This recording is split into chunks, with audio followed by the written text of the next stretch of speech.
Hi guys, and welcome back to another Gab's cryptocurrency video where we trade by data and not by hype. And if you haven't subscribed to my channel, click the subscribe button down below and hit the notification bell so you won't miss out daily technical analysis like this. So let's dive into this video, and yeah, this is going to be a quick video lang kasi lately I've been busy talaga with the elections and I've been monitoring it very closely.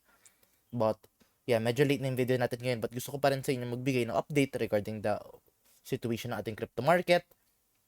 And then kahit pa paano at least alam natin kung ano ba yung nangyayari ngayon sa galawan ni Bitcoin, as well as ano ba yung current sentiment na ating current market. Kasi diba, syempre nagkaroon tayo ng weekly candle close below the support band na ating minomonitor. So let's talk about that things and those few things. So as you can see, we have been monitoring this logarithmic growth curve. This is actually the chart na which we have been monitoring ever since. And look at this. We actually now got a weekly candle close below. So this is indicating na right now, we are more likely to play between the 27,000 US dollars up until the 37,000 US dollars. So that is right now the consolidation area now which we have to monitor within the next few weeks. Kasi look at this, my weekly candle close tayo below. So right now this is indicating now we are actually looking much bearish pa as compared to the previous movement. And you can see right now we are also seeing a massive support within the 28,000 US dollars. So I think the very crucial area now what we have to watch out for the next few days as well as few weeks is the 28,000 US dollars. Looking at this also within the weekly time frame, let's try to look at this in the weekly time frame sa ating MA chart. You can see na we are actually breaking down from the 100-week moving average, and looking back in time, those are actually not a good sign kasi dun tayo usually nakakita tayo ng movement to the downside, and those are actually one of the bad things na we don't want to happen with the Bitcoin price action. But at least we are able to monitor this, and kahit paano alam nyo din yung nakikita natin data, and at least nabibigyan ko yung update. But nonetheless, as you can see, even if mag-decline si Bitcoin much lower, you can see now we are still having and forming this massive consolidation area between the 28 up until the 30 or 60,000 dollars pala.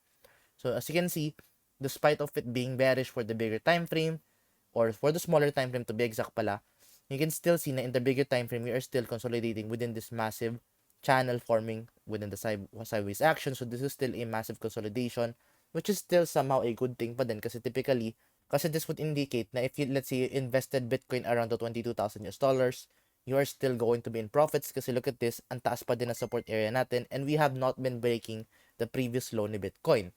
So as it stands, even though we are looking bearish for the very short term as well as with the midterm, in the bigger time frame, we are still massively consolidating dito sa ating Bitcoin price action. It's just that yung ating consolidation is actually around ilang percent siya. Halos 50% yung consolidation dito ni Bitcoin eh. So talagang mapapansin mo na akala mo na sobrang laki ng movement, 100% pa lang kanya movement. So makit siya 100%, pagde-decline ng negative 50, and then nakituloy itong 100, negative 50. And as you can see, we are at those types of movements. So right now, my general sentiment talaga when it comes to the overall crypto market. For the very long term, we are still bullish, but for the very short term as well as midterm, as you can see, those midterm movements, yung mga inter-volatility cycle natin, we are very bearish within the very short term kasi look at that, we are below the support na ating logarithmic growth curve. So right now, that is what I'm currently monitoring, and that is what I want to give you an update. This is actually almost similar with what we saw dun sa ating mga previous movements, massive consolidation, and yun yung tinutukoy ko sa inyo na those long consolidations are actually one of the best time to invest. So we are now at that similar area right now with the Bitcoin price action, which is that consolidation na sinasabi ko sa inyo. And diba sabi ko sa inyo, long-term bullish. It's just that for the very mid-term and right now, dito sa ating monitor yung mga weekly movements, we are now actually pretty much bearish talaga. So to summarize, this is an investment opportunity for the long term. So if I were you, I would take advantage of that investment opportunity. And for the short term, let's try to look at this in the short term. Let's try to look at the hourly or 4 time frame. Let's use different chart ito for a time frame. We still don't have any signs of a bullish reversal kasi look at this, RSI is not yet forming any trend reversal indicators. So right now, if you are in a shorting opportunity, you can still continue the shorting opportunity, but medyo delikado na kasi look at this, it is very oversold.